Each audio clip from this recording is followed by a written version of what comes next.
In this video, I'll show you how to factory reset your Samsung Galaxy S26 Ultra, S26 Plus, or S26. A factory reset can help fix issues like your phone slowing down, apps crashing, or the touchscreen not responding properly.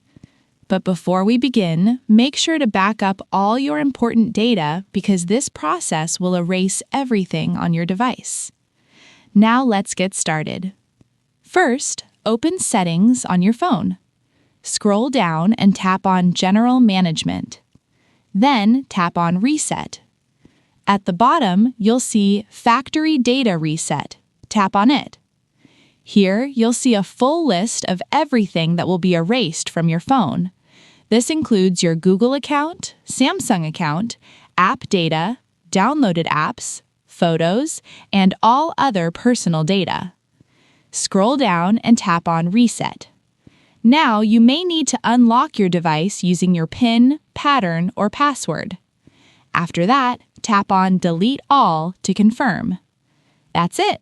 Your Samsung device will now begin the factory reset process. Once it's done, your phone will restart and look like a brand new device. You'll need to set it up again from scratch.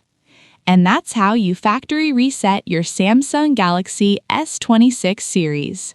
Thanks for watching!